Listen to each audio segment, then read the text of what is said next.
ایک خاتون جب بھی اپنے شوہر کو پسند کا کھانا لاتی تو شوہر کہتا اچھا ہے لیکن میری ماں اس سے بہتر پکاتی ہے۔ بیوی شوہر کو مسکرا کر دیکھتی اور چلی جاتی، اور جب بھی بیوی اچھا پرفیوم لگاتی وہ اس سے کہتا کمال ہے، میری ماں کی خوشبو کی طرح ہے۔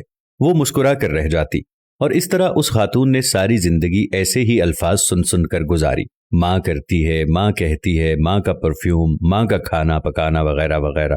بیوی ہر بار مسکرا کر رہ جاتی۔ اس عورت کی ایک بہت خوبصورت عادت تھی کہ جب بھی اس کا شوہر کام سے گھر آتا تو بیوی ہمیشہ چہرے پر مسکراہٹ سے شوہر کا استقبال کرتی، کیونکہ وہ عورت جانتی تھی کہ بیوی کا ایک میٹھا بول شوہر کی دن بھر کی تھکان اتار دیتا ہے۔ اس لیے وہ جب بھی اس کا خاوند گھر آتا وہ شکوے شکایت کی بجائے چہرے پر مسکراہٹ سے استقبال کرتی، کیونکہ وہ اپنی بیوی اور بچوں کی خاطر دن بھر خون پسینہ ایک کر کے آ رہا ہے۔ شادی کے 27 سال بعد ان کی والدہ کا انتقال ہو گیا۔ والدہ کی تدفین کے بعد شوہر اکیلا بیٹھا تھا۔ اس کی بیوی اس کی آزمائش میں اسے تسلی دینے لگی تو اس نے اس سے کہا اب تمہارا کھانا پکانا میری ماں کے پکانے جیسا ہو گیا ہے، اور تمہاری باتیں میری ماں کی طرح ہیں، اور تمہاری ہنسی اور تمہاری خوشبو بھی میری ماں جیسی ہو گئی ہے۔ بیوی مسکرا کر بولی وہ کیسے؟ تو شوہر نے کہا میں نے تم سے 27 سال کی عمر میں شادی کی تھی اور ہماری شادی کو 10 سال ہو چکے ہیں، اب تم میری ماں جیسی سوچ رکھنے لگی ہو۔ بیوی کہنے لگی کہ آپ ریاضی کے پروفیسر ہیں، پھر بھی آپ کا حساب غلط ہے۔ شوہر نے کہا وہ کیسے؟ بیوی کہنے لگی میں جب تک زندہ ہوں آپ کی ماں کے برابر نہیں بن سکتی، ان کے 34 سال دینا میرے 27 سال کے برابر نہیں ہو سکتے، اور جس کے قدموں کے نیچے جنت ہے میں ان کے برابر نہیں ہو سکتی۔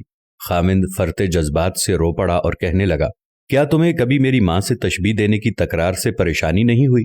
میں ہر کام میں ماں کو یاد کرتا تھا، ان کی تعریف کرتا تھا جیسا کہ دوسری خواتین کرتی ہیں۔ اس نے کہا نہیں، کبھی نہیں، بلکہ معاملہ اس کے برعکس ہے۔ خاوند نے کہا کہ وہ کون سی باتیں ہیں جو تم تمنا کرتی رہی اور میں تم سے پوچھ نہ سکا؟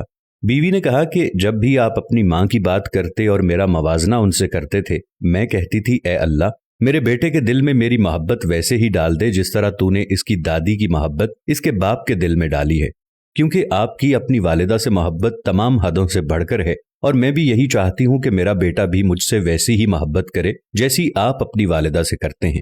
اور میرے سرتاج مجھے آپ پر فخر ہوتا تھا کیونکہ آپ کا بیٹا آپ پر ہی جائے گا۔ اللہ ہمیں والدین کی رضا حاصل کرنے والوں میں شامل فرمائے۔ اگر آج کی بہو یہ بات سمجھ لے، یہ گر سیکھ لے تو بڑھاپے میں پرسکون رہے گی۔ آج کسی کے بیٹے پر قبضہ جمانے کی کوشش کل اپنے بیٹے کو ہاتھوں سے نکال دے گی، کیونکہ یہ دنیا مکافات عمل کا نام ہے۔ آج کسی کی راہ میں تم پتھر رکھو گے تو آنے والا وقت تمہاری راہ میں پہاڑ بن جائے گا۔ مائیں راتوں کو جاگ کر بچوں کے لیے اپنا آرام سب کچھ قربان کر دیتی ہیں، اور باپ اپنے بیٹے اور اس کی ماں کے اخراجات پورے کرنے کے لیے دن بھر محنت و مزدوری کرتا ہے۔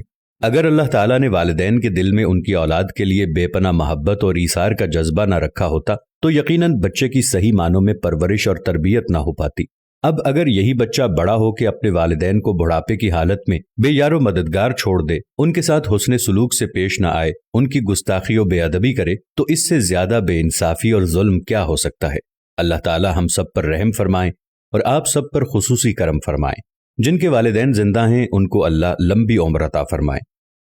امید کرتے ہیں آپ کو ہماری آج کی ویڈیو بھی ضرور پسند آئی ہوگی۔ ویڈیو کے بارے میں اپنی رائے کا اظہار ضرور کریں۔